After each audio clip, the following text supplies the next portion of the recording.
होते नाही तर काय आता पाण्यासाठी जाऊ तर पाणी नव्हता मिळत. पाण्याची समस्या भारी होती. आता चांगली सोय झाली नळामुळे. नळ आहेत घरोघरी नळ दिला. पाण्याची सोय झाल्यामुळे आता आम्हाला चांगलं वाटते. पहिले महागाई होती मोठी पाण्याची.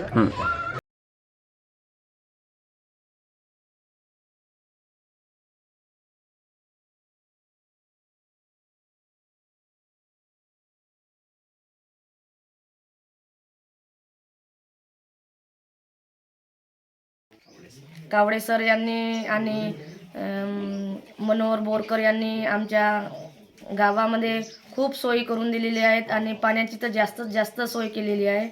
त्याच्यामुळे आम्हाला कोणताच त्रास होत नाही. आणि आधी आम्हाला 1 किलोमीटर किंवा अर्धा किलोमीटर पाण्यासाठी घगरे धरून जावे लागत होते. तो त्रास वाचलेला आहे आणि आमचा खूपच चांगलं पाणी आहे आणि आरोग्याला एकदम चांगले पाणी आहे. त्याच्यामुळे मी ग्रामपंचायतीचा धन्यवाद करते. ग्रामपंचायतीने सर्वात आधी सौर ऊर्जेचा आधार घेतलाय. सरकारी योजनेतून गावभर सौर पॅनल बसवलंय.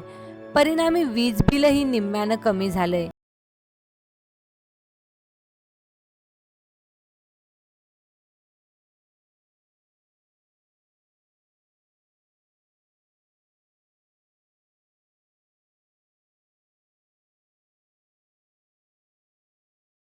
घरही बसवलं गेलंय.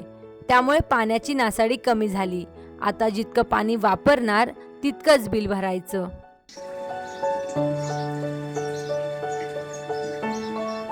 ग्रामपंचायत रेंगेपार कोडीचा जर विचार केला तर 10 वर्षाच्या अगोदर ग्रामपंचायतमध्ये पाण्याची भीषण समस्या होती.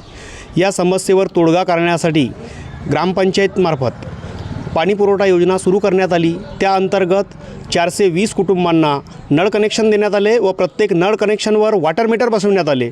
याचा परिणाम असा झाला की पाण्याचा जो वेस्टेज आहे तो पूर्णपणे बंद झाला आणि सर्व 420 कुटुंबांना दिवसभर 24 तास मुबलक प्रमाणात स्वच्छ व निर्मळ पाणी उपलब्ध होत आहे. या निर्णयानं गावातील नळावरची भांडणच कमी झाली नाहीत तर लोकांचा वेळही वाचलाय. ग्राम रेंगेपार कोळीच्या वतीने सर्वत्र पाण्याची व्यवस्था जी आहे ही पाण्याची व्यवस्था करण्यात आलेली आहे. यापूर्वी पाण्याची समस्या जी आहे ही भीषण पाण्याची समस्या होती, परंतु सध्या नळ योजनेच्या माध्यमातून 420 कुटुंबांना सतत पाण्याची व्यवस्था केली जात असते. पाणीचा योग्य वापर करण्यात यावा यासाठी म्हणून नळांना मीटर लावण्याचं कार्य ग्रामपंचायतने केलेलं आहे आणि त्यामुळे पाण्याचा अपव्यय होणार नाही याची दक्षता ग्रामपंचायत रेंगेपार कोडीने केलेली आहे.